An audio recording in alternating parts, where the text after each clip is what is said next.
एक बार कहा था कि जब किसी पर महापुरुष की कृपा होती है तभी भगवान उसे स्वीकार करते हैं। महाराज जी, मेरा प्रश्न है कि महापुरुषों का कृपा प्रसाद ग्रहण करने के लिए हमें क्या करना पड़ेगा? भगवान से प्रार्थना, भगवान की कृपा से संत महापुरुषों का मिलन। जब द्रवहि दीन दयालु राघव तो साधु संगति पाइए। जब भगवान द्रवित होते हैं, कृपा करते हैं, तो संतों का संग देते हैं। और जब संत सेवा समर्पण आदि का भाव देख करके वो कृपा करते हैं, तब अंदर उसके सद्गुण प्रकट होते हैं और वो भगवान के भजन में तन्मय होकर के भगवत प्राप्ति की लालसा से युक्त होता है। और भगवत प्राप्ति की लालसा भगवत प्राप्ति कराती है। और जब भगवत प्राप्ति कराती है तो बातचीत ही नहीं, खेलना भी होता है। प्रभु के साथ खेलते हैं भक्तजन, भक्तों के साथ भगवान खेलते हैं। ऐसा नहीं है कि ये केवल लिखी पढ़ी बातें हैं। ये छाती की बात कह रहा हूं, आप समर्पित होकर के देखो, प्रभु आपके साथ खेलेंगे, आपसे बात करेंगे। आपको ऐसे जैसे आप बैठे हो ऐसे प्रभु आपको दिखाई देंगे। केवल भजन करो। तो महापुरुषों की कृपा प्राप्त होती है भगवत कृपा से। और महापुरुषों की कृपा है जो उनका उपदेश है, नाम जप, मंत्र जप, सदग्रंथों का स्वाध्याय, सतमार्ग के आचरण, इनके द्वारा महापुरुषों की कृपा होती है। जो जितना भजन करता है उतना ही संत कृपा उस पर बरसती है। कोई भी हो, कहीं भी हो, जो जितना भजन करेगा उसके ऊपर संत कृपा बरसेगी। और संत कृपा बरसेगी तो सब पाप ताप दोष दुख दरिद्रता विपत्ति नष्ट हो जाएगी और भगवान की कृपा से भगवान की प्राप्ति हो जाएगी। महाराज जी, रसिक सिद्धांत में अनन्यता का वास्तविक अर्थ क्या है? क्या अन्य देवों को नमन करना अनन्यता के विरुद्ध है? अन्य देव है ही नहीं उसकी दृष्टि में। सबसे सर्वश्रेष्ठ अनन्यता ये है, सो अनन्य गति जाके असमति न टरे हनुमंत, मैं सेवक सचराचर रूप स्वामी भगवंत। तुम देवता की बात करती हो, चराचर जगत को अपने इष्ट रूप में देखता है, वही अनन्य है। जो सब में अपने इष्ट को देखता है वही अनन्य। सो अनन्य गति जाके असमति न टरे हनुमंत, मैं सेवक और सचराचर रूप स्वामी भगवंत। मेरे इष्ट का चराचर जगत स्वरूप है, ये मानकर हम सबको प्रणाम करते। फिर देवता की बात क्या? चराचर जगत हमारा इष्ट रूप है। सिय राम में सब जग जानी, करो प्रणाम जोरी जुग पानी। तो किसी देवता को प्रणाम थोड़ी हम कर रहे हैं, हम तो अपने इष्ट को प्रणाम कर रहे हैं। जिधर देखता हूं उधर अपना इष्ट, जित देखूं तित श्याममयी है। फिर क्या चक्कर है हमको ये बात आने की? अगर अन्य देवता कोई तुम्हें दिखाई दे रहा है तो अभी अनन्य नहीं हो। उत्तम के बस असमन माही, सपने हुआन पुरुष जग नाही।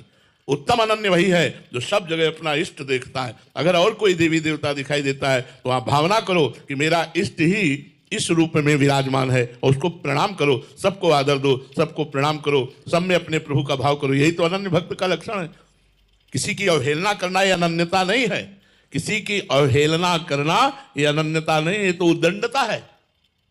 अनन्यता है सबका आदर, सबका सम्मान, सब में भगवत भाव करना, सबको सुख प्रदान करना। क्योंकि सबके हृदय मंदिर में जड़ चेतन जग जीव जत सकल राम मैं जानी, बंदों सबके पद कमल, पद कमल सदा जोज जुगपान। दोनों हाथ जोड़कर, दोनों चरण छूकर सबकी वंदना करते हैं, क्योंकि सब में हमारे भगवान विराजमान है। इसी का नाम अनन्यता है। समझ में आया? आयुष है महाराज जी।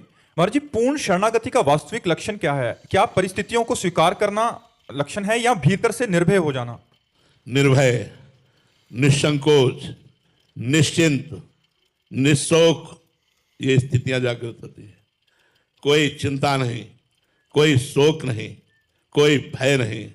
किसी भी तरह की परिस्थिति हो, अपने इष्ट का विस्मरण ना होना, हर समय अपने इष्ट में ही चित्तवृत्ति लगे रहना, ये पूर्ण शरणागत का लक्षण है। उठते बैठते, खाते पीते, चलते फिरते, सोते जागते, हर समय प्रभु का नाम चल रहा है, प्रभु का चिंतन चल रहा है। हर परिस्थिति का स्वागत है, क्योंकि मेरे प्रभु के विधान के द्वारा रची गई है। हमें किसी भी परिस्थिति में भय या शोक आदि न लगे तो समझ लेना चाहिए कि मैं प्रभु का पूर्ण शरणागत हो रहा हूँ।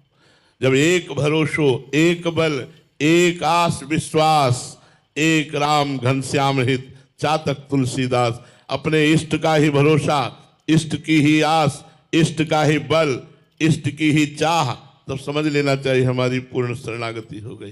जब मान अपमान में, सुख दुख में, लाभ हानि में, निंदा स्तुति में समान भाव आने लगे तो समझ लेना चाहिए हमारा शरणागति भाव पुष्ट हो रहा है। जब किसी तरह की शोक चिंता भय आदि हृदय में ना हो, भय चिंता शोक आने पर तत्काल हमारी भगवान में स्थिति हो तो समझ लेना चाहिए शरणागति हमारी पुष्ट हो रही है। अशोक चतुर्वेदी जी, महाराज जी जो भगवत गीता जी में योगक्षेम की बात कही गई है वो क्या लोक और परलोक दोनों में दोनों ही परलोक सकल सुख पावत मेरी सो भैया कृष्ण गुण संचु। इस लोक की भी जो वस्तु आपको चाहिए और वो उचित है वो भगवान स्वयं प्रदान करते हैं, और परलोक की जो परमार्थ की साधना की जो वृत्ति चाहिए, जो गुण चाहिए, जो लक्षण चाहिए वो भगवान प्रदान करते हैं। स्वार्थ और परमार्थ दोनों भगवान के चरणों में समर्पित है शरणागत का, तो भगवान स्वयं शरण्य स्वयं उसके स्वार्थ और परमार्थ की दोनों की पूर्ति करता है। स्वार्थ किसको समर्पित करे?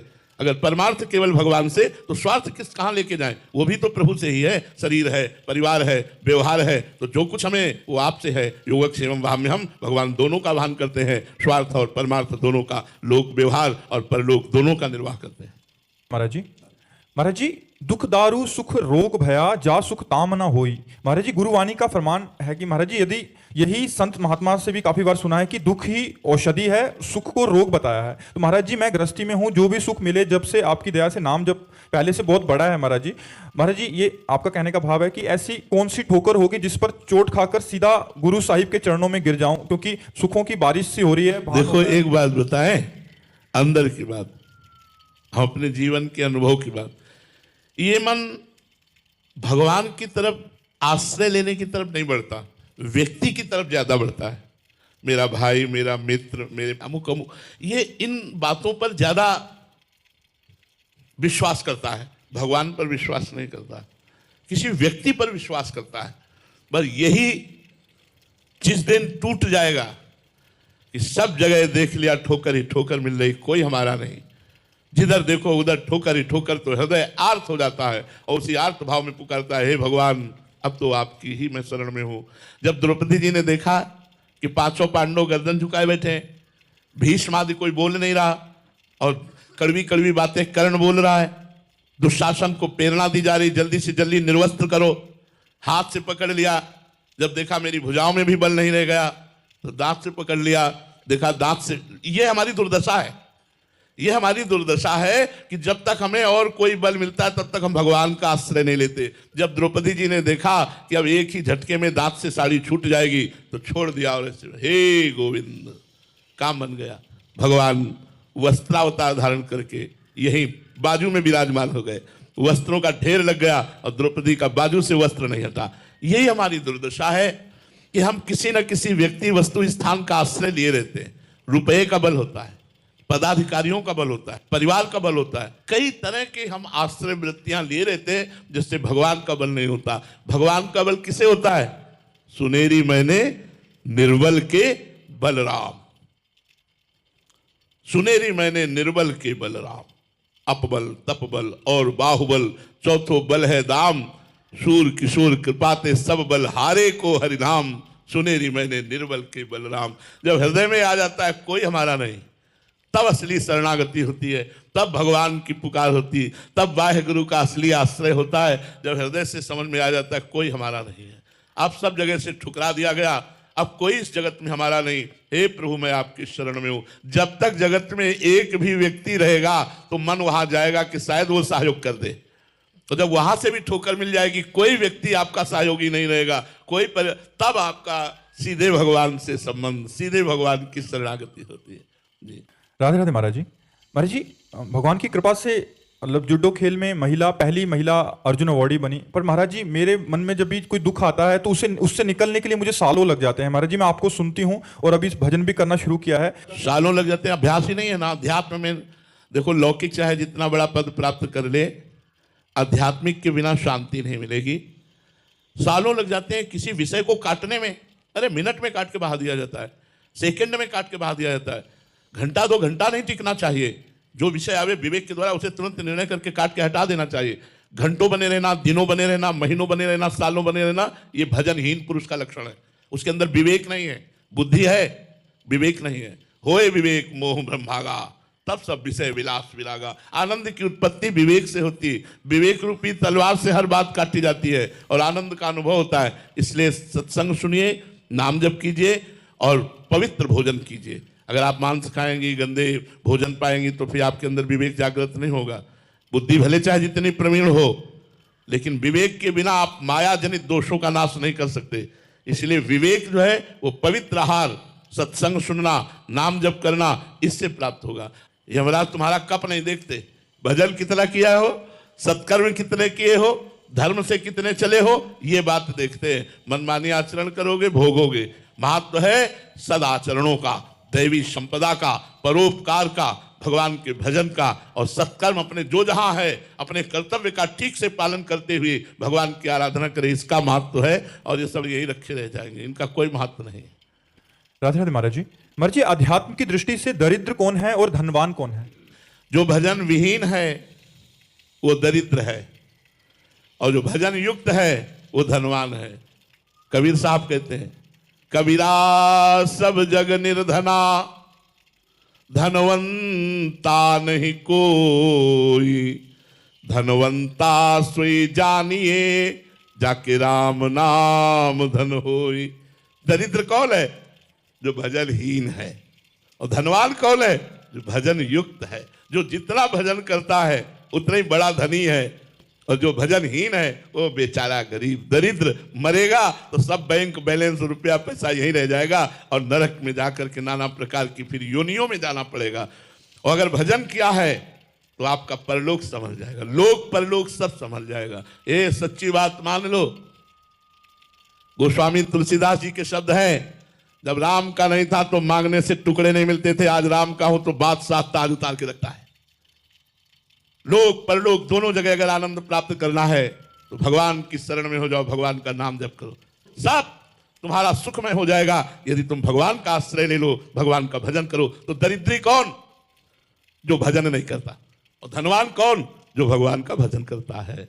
असंतोषी ही दरिद्री है और संतोषी ही धनवान है। संतोष वही है जो भगवान का आश्रय लिए है, जो भगवान के विमुख है। तो सबसे बड़ा धनी कौन? जो श्री भगवान का हो गया। सबसे बड़ा अभागी और दरिद्र कौन? जो भगवान से विमुख हो गया। जो भगवान से विमुख है वही सबसे बड़ा अभागी।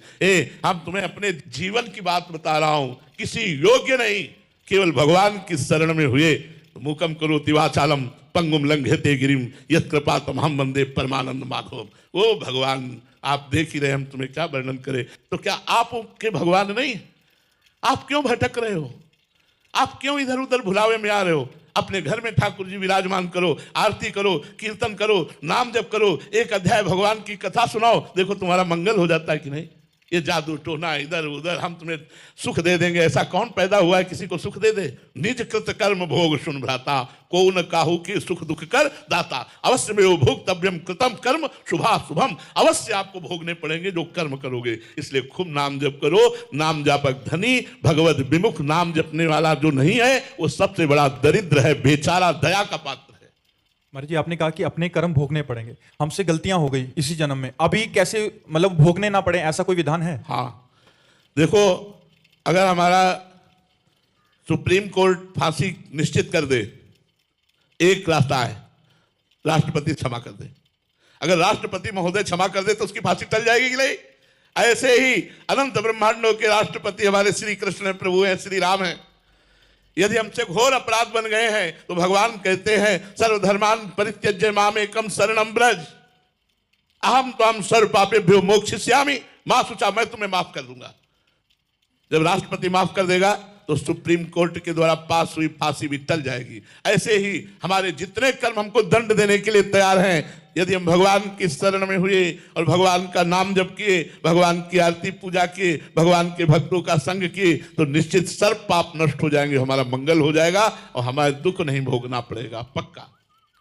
महाराज जी, जब मैं सोने जाता हूं तो अक्सर ये विचार मन में आता है कि इस जीवन का एक ना एक दिन अंत हो जाएगा, और मन में ये बात भी आती है कि आखिर मैं हूं कौन, मरने के बाद कहां जाऊंगा, इस जीवन से पहले मेरा क्या अस्तित्व था, ये ब्रह्मांड धरती, इस जीवन का आखिर ध्येय क्या है, हम यहाँ किस लिए आए हैं। महाराज जी, विचार बार बार मन में आता है। हाँ, बहुत अच्छे विचार हैं, भगवान की बड़ी कृपा है जो ऐसे विचार हैं। ये सब स्वप्न चल रहा है भैया, ये अनंत ब्रह्मांडों का स्वप्न चल रहा है। उमा कहूं मैं अनुभव अपना, सत हरि भजन जगत सब सपना। ये मोह निद्रा में अज्ञान जनित कल्पनात्मक स्वप्न चल रहा है। अगर पूछे कि मैं कौन हूं तो मैं वही हूं जो वो है। तत् त्वम असि, तत् वह, त्वम तुम ही असि हो, वह तुम ही हो। अब शरीर को अपना मानकर और स्वाप्निक जगत की कामनाओं में भ्रमण करने के कारण भूल गए हो। तुम्हारा जन्म हुआ है साधन धाम मोक्ष कर द्वारा। बड़े भाग मानुष तन पावा, सुर दुर्लभ सदग्रंथन गावा। साधन धाम मोक्ष कर द्वारा, पाय न जे परलोक संभारा। सो परत्र दुख पावई, सिर धुनि धुनि पछताए।